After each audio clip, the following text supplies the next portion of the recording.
যদি নাম হয় তাহলে কাম আসবে না, তাহলে কেন নাম করছি তবুও কাম কেন আসছে? প্রশ্ন হতে পারে না যে আমি হরির নাম করছি কিন্তু কাম কেন এলো? আমি হরির নাম করছি, লোভ কেন আসবে? আমি হরির নাম করছি, কেন পাপ আসবে? নামের এমনই অহিত করুণা, এমনই তাহার জাদু, পাথর হৃদয় বলে শোনা হয়, তস্কর হয় সাধু। যদি তাই হয় তাহলে নাম করি কিন্তু কাম কেন আসছে? প্রশ্ন আসবে কিনা? তার উত্তর কি জানো? উত্তরটা বাবা শ্রী খুব সুন্দর দিয়েছেন, বাবা বিনোদ বিহারী দাস বাবাজি মহারাজ। বাবা বলেন, শ্রদ্ধা নাই হরির নামে, গ্যারান্টি এটাই যে শ্রদ্ধা সহকারে যদি কেউ হরির নাম করে আজও তার ভেতরে কাম আসতে পারে না। এই জন্যই গীতায় বলছে, ভক্তিযোগে দ্বিতীয় মন্ত্র, দ্বিতীয় শ্লোক, ভগবান উবাচ ময়্যা বিশ্বমনো ये मां नित्यायुक्तायुपासते श्रद्धया पर्यपेतास्ते मे युक्ता तमामताः मय्या विश्वमनो ये मां नित्ययुक्तायुपासते। বললেন কি? শ্রদ্ধা সহকারে করতে হবে, শ্রদ্ধয়া পর্যপেতাস্তে, শ্রদ্ধাপূর্বক হরির নাম, শ্রদ্ধাপূর্বক ভজন, শ্রদ্ধাপূর্বক শ্রবণ কীর্তন স্মরণ বন্দন অর্চন দাস্য সখ্য পদসেবা আত্মনিবেদন শ্রদ্ধাপূর্বক হবে। অশ্রদ্ধয়া হতম জপঃ, অশ্রদ্ধা সহকারে যা করবেন তার ফল হত, তার ফল শূন্য। শ্রদ্ধা পূর্বক হরির নাম, আজও যদি কেউ শ্রদ্ধা পূর্বক হরির নাম করে তবে তার ভেতরে কাম আসতে পারে না, পারে না, আর পারে না। বেশ, চতুর্শন অভিশাপ দিয়ে দিলেন জয় বিজয়কে। জয় বিজয় এনারাই হিরণ্যাক্ষ হিরণ্যকশিপুর হবে। ভগবানকে দর্শন করবার পর ভগবানের চরণে নিবেদন করে বললেন, ভগবান তোমার পার্শ্বদের অভিশাপ দিয়ে দিয়েছি, ক্ষমা করে দাও। ভগবান বললেন, তোমার কোনো দোষ নাই, তোমাদের দোষ নাই, কারণ তোমরা উপলক্ষ মাত্র, এসব আমারই ইচ্ছায় হয়েছে। বলে, প্রভু তোমার ইচ্ছায় তোমার পার্শ্বদ অসুর হবে? বলে, হ্যাঁ, আমার একদিন লোভ হয়েছিল, একটু যুদ্ধ খেলা খেলবো। শুধু খেলবো না, আমার এই খেলা, আমার এই ক্রিয়া, আমার এই লীলায় জগতের শিক্ষা হবে, জগৎ শিখবে। নাটকের দুই পক্ষ হয়, আপনারা যে সিনেমা দেখেন তা দুই পক্ষ হয়, একটা নেগেটিভ পক্ষ, একটা পজিটিভ পক্ষ, একটা দুষ্ট পক্ষ, একটা শিষ্ট পক্ষ। দুষ্ট পক্ষের দলে কি আপনি থাকেন? শিষ্ট পক্ষের দলে আপনি থাকেন। কেন? কারণ যারা সৎ তাদের পক্ষে না থাকলে দেখা যায় যারা অসৎ তাদের সর্বনাশ হয়ে গেল, এটা দেখতে পায়। এটা যে কোনো কাহিনী, উপন্যাস, গল্প, কথা, সিনেমা, নাটক সবকিছুর মধ্যে এটাই নিয়ম থাকবে যে সতের মঙ্গল, অসতের অমঙ্গল। এটা নিয়ম, এটা করা উচিত, এটা অনিয়ম, এটা উচিত নয়, এটাই থাকবে, এটা নিয়ম। আপনি যদি কিছু লেখেন তাহলে এর উপরে লিখতে হবে, সতের উপরে লিখতে হবে, সৎকে সাপোর্ট করে লিখতে হবে, অসৎ থেকে বেরিয়ে আসার জন্য প্রক্রিয়া লিখতে হবে আপনাকে, এটা নিয়ম। একই রকম ভাবে ভগবান বললেন, আমি এই লীলা করছি। কোন লীলা?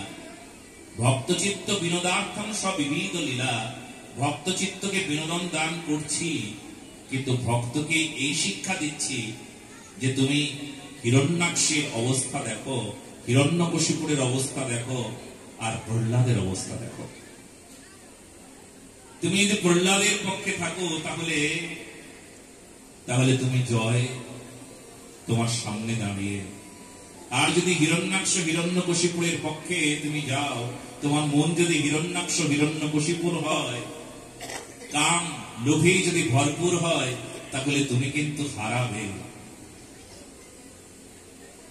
এই হিরণ্যাক্ষ হিরণ্যকশিপুর কি আসলে দম্ভ, আসলে অহংকার, আসলে ভগবান বিদ্বেষী, ধর্ম বিদ্বেষী, নাম বিদ্বেষী, সনাতন বিদ্বেষী, ভগবানের চরণ থেকেই বিচ্যুত হয়ে যাওয়া, ভগবানকে ভগবান জ্ঞানী নিজেকে উৎসর্গ না করা, এই হলো হিরণ্যাক্ষ হিরণ্যকশিপুরের তত্ত্ব। ভগবান বললেন সেই দিন আমি ইচ্ছা করেছি হিরণ্যাক্ষ হিরণ্যকশিপুর তারা কি হবে, অসুর হবে, যুদ্ধ করব তাদের সঙ্গে, যুদ্ধ খেলা খেলব। এক সময় লক্ষ্মী দেবী আমার চরণ সেবা করছিলেন। লক্ষ্মী দেবীর চরণ সেবায় আমি হঠাৎ মুখে বলে ফেললাম, দেবী তোমার হাতটাও তো শক্ত কেন আমার চরণে লাগছে? যে কিনা সবসময় চরণ সেবা করে, যার চরণ সেবায় ভগবান প্রসন্ন, পদসেবায় লক্ষ্মী দেবী, নববিধা ভক্তির একটা ভক্তির বিশেষ অঙ্গ মূর্তি তিনি। চরণ সেবায় লক্ষ্মী, কে চরণ সেবায়? লক্ষ্মী দেবী। সেই লক্ষ্মী দেবী যে প্রাণ ভরে চরণ সেবা করে, আমার ভগবান কৃষ্ণ বলছেন, দেবী তোমার হাতটা অত শক্ত কেন? এই সাধু, মোবাইল ছাড়ো যদি বাঁচতে চাও। হরিশ্বর, তোমার হাত অত শক্ত কেন?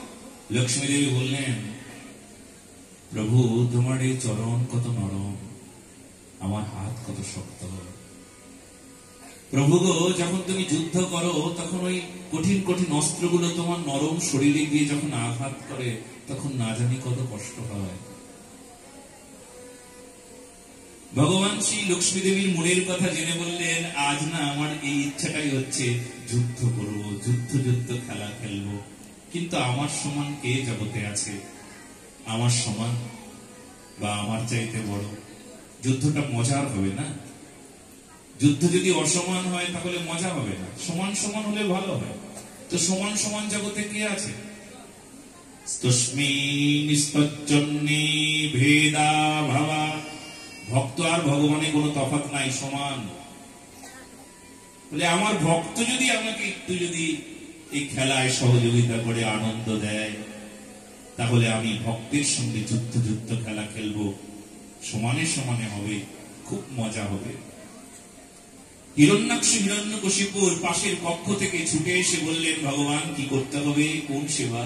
না না হিরণ্যাক্ষ, জয় বিজয় তোমরা পারবে না। জয় বিজয় ছুটে এলো পাশের কক্ষ থেকে, জয় বিজয় না না না, ভগবান তো সব জানেন, ইনি হিরণ্যাক্ষ হিরণ্যকশিপুর হবে, জয় বিজয় না না না না, তোমরা পারবে না। না ভগবান বলো কি করতে হবে? যদি আমার ইচ্ছে পূরণ করতে হয় তোমাদের কি অসুর জনিতে জন্ম নিতে হবে? বলে তাও পারবো যদি তোমার সুখ হয়। শুধু তাই নয়, আমার সঙ্গে যুদ্ধ করতে হবে। ভগবান তোমার চরণে তুলসী দিই, তোমার চরণে আমি সমর্পিত, যুদ্ধ করব। যদি বলো যুদ্ধ করলে সুখ হবে তবে তাই হোক। ভগবান বলছেন, তবে যাও, তোমরা অসুর কুলে জন্ম নাও। হিরণ্যাক্ষ হিরণ্যকশিপুর হবে সত্য যুগে, ত্রেতা যুগে হবে রাবণ কুম্ভকর্ণ, দ্বাপর যুগে হবে কে? শিশুপাল দন্তবক্র, আর কলি যুগে হবে জগাই আর মাথায়। যুগে যুগে তোমরা আসবে, যাও যাও যাও, ভগবান তোমার ইচ্ছে পূরণ হোক।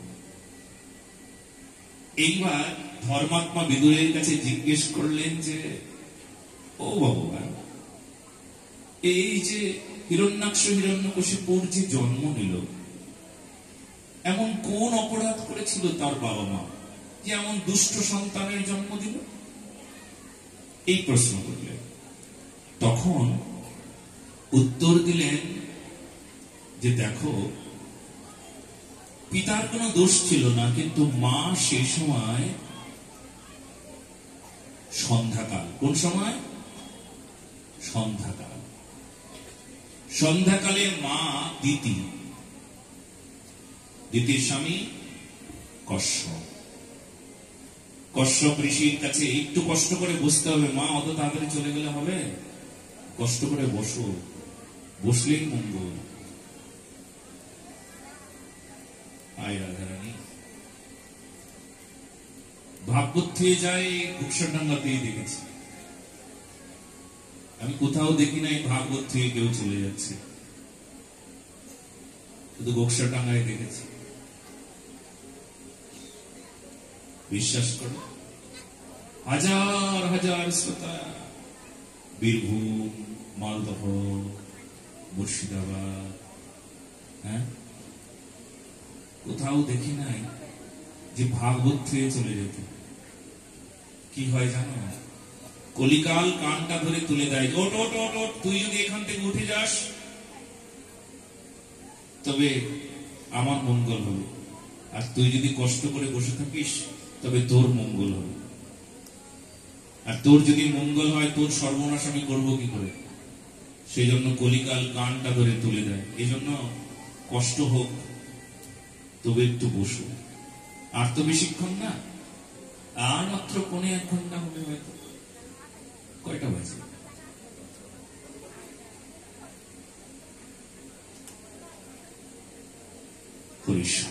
একটু কষ্ট করে বসো,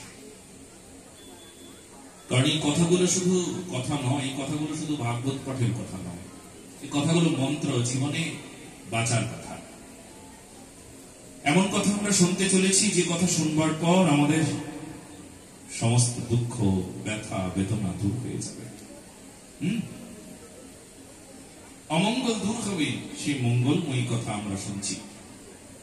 অন্য কোনো উপায় নাই এই ভাগবত শ্রবণ ছাড়া, এই আমাদের নিজের মঙ্গল করার অন্য কোনো উপায় নাই। এখানেই আমাদের মঙ্গল, এখানে মঙ্গল। চলো এবার শুনি যে সন্ধ্যাকালে দিতি কি করলো। সন্ধ্যাকালে তার স্বামী কশ্যপের কাছে বললেন যে এখন আমি কামনার যন্ত্রণায় ছটফট করছি, আমার কাম নির্বাপিত করুন। স্বামী বললেন দেখো, একটা সময়টা সন্ধ্যাকাল, এই সময়ে ভজন করবার সময়, এই সময় স্ত্রী সঙ্গ করলে অশুভ সন্তানের জন্ম হয়।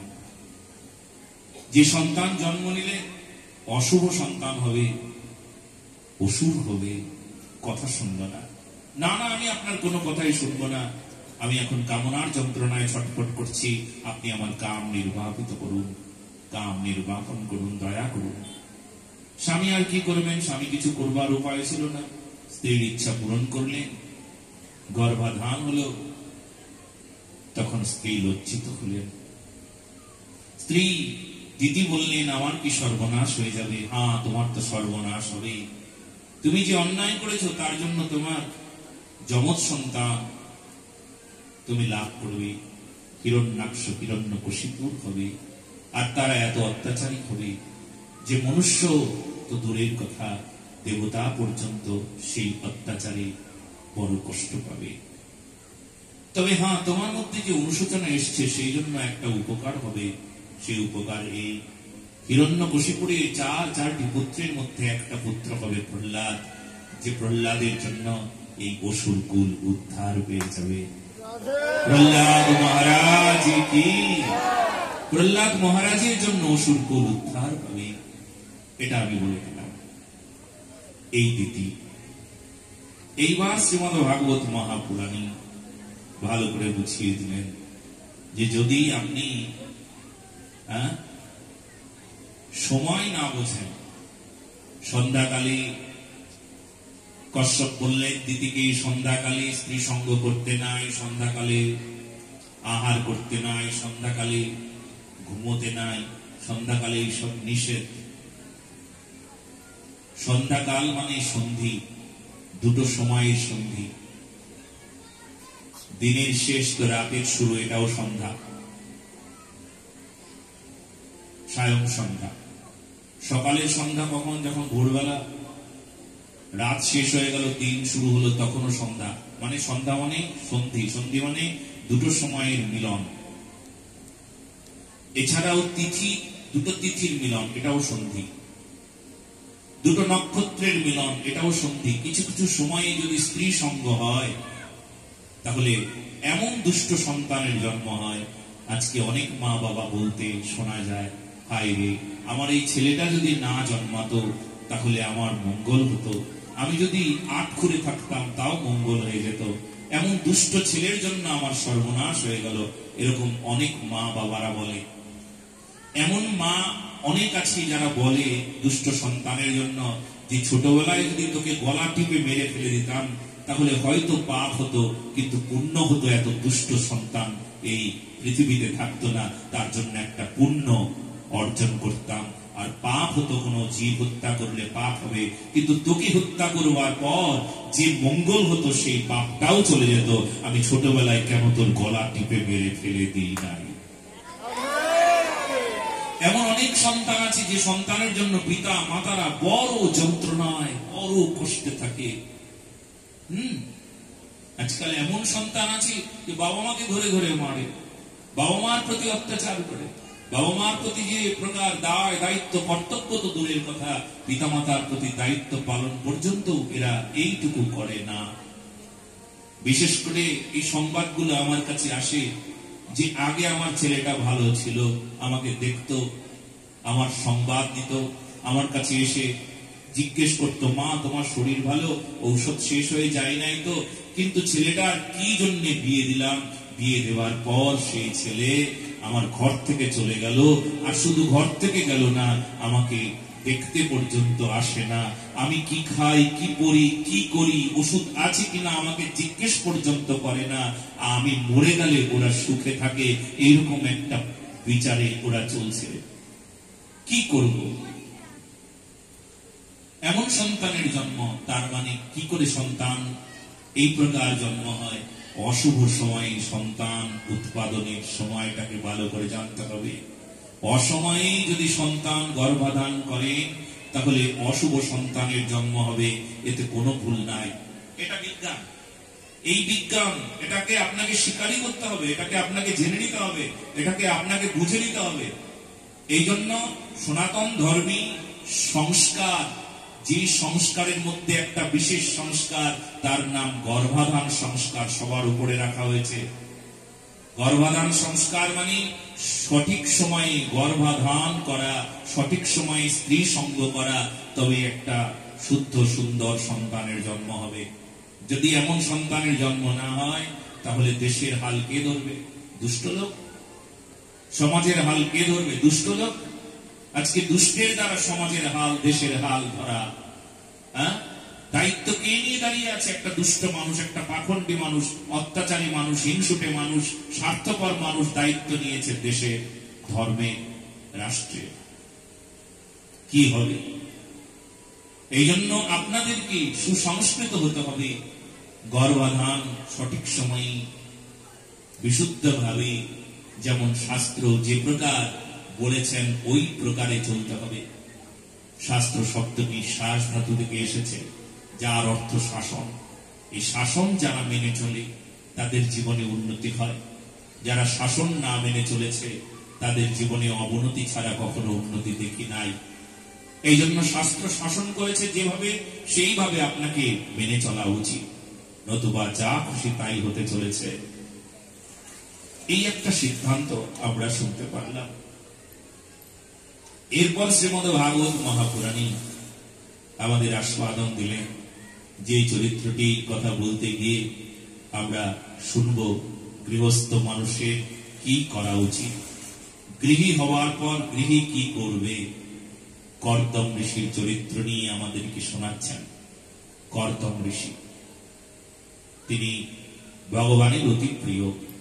ভগবান শ্রীহরি তাকে বললেন বিবাহ করবে, মুখে বললেন না, কিন্তু মনে মনে বললেন বিবাহ করব, যদি আপনার মতন সন্তান আমার লাভ হয় তাহলে আমি বিবাহ করব। ভগবান বললেন, আমার মতন সন্তান তো কেউ হয় না, আমার মতন কেউ হয় না, আমাকেই আসতে হবে। ভগবান তুমি যদি আমার সন্তান রূপে আসো তাহলে আমি বিবাহ করব। ভগবান তাই হোক।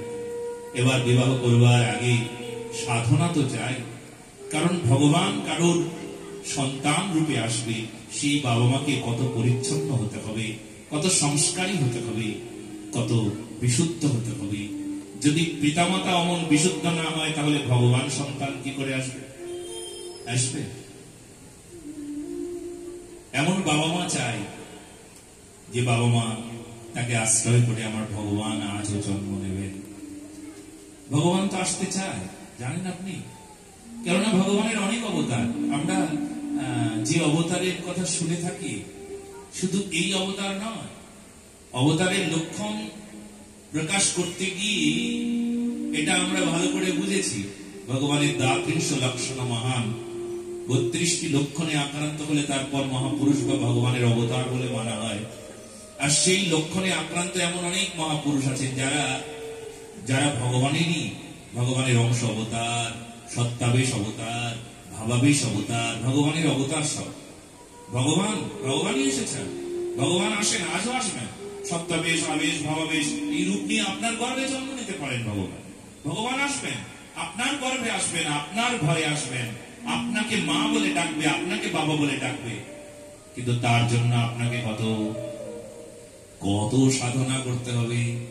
ভগবানের মা হতে গেলে কত পরিচ্ছন্ন হতে হবে, নোংরা মন মানসিকতা থাকবে, তখন আপনাকে ভগবান মা বলে ডাকবে, ভগবান আসবে আপনার গর্ভে। এটা হতে পারে? আপনাকে তৈরি হতে হবে না? আপনাকে যোগ্য হতে হবে না? তাই একজন পিতামাতা যদি আজও যোগ্য হয়, তাহলে আজও ভগবান জন্ম নিতে পারে। এতে কোনো ভুল কথা না। আজও ভগবান জন্ম নেবে, আজও আসবে, আপনার ঘরে আসবে। হ্যাঁ, আজও সিদ্ধ মহাপুরুষ তার আত্মা আজও ঘুরে ঘুরে বেড়াচ্ছে, জায়গা পাচ্ছে না, মা পাচ্ছে না একজন জন্ম নেব। কারণ আত্মা অবিনশ্বর, আপনারা সবাই জানেন। ক্ষুদিরাম বোসের আত্মা ঘুরে ঘুরে বেড়াচ্ছে। একটা যদি মা পেত, আবার ক্ষুদিরাম আসত।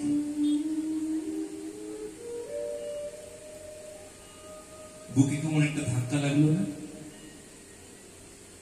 নেতাজি সুভাষচন্দ্র বোস, তার আত্মা আজও ঘুরে ঘুরে বেড়াচ্ছে, জন্ম নেবে বলে একটা মা পাচ্ছে না। বিনয় বাদল দীনেশ আজও ঘুরে ঘুরে বেড়াচ্ছেন, তার আত্মা শুধু মা পাচ্ছে না, একটা বাবা পাচ্ছে না। জন্ম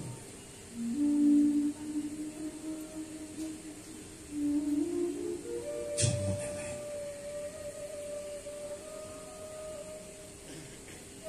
আজও আসতে চায়। একটা ভালো মা হয়ে যেতে পারে।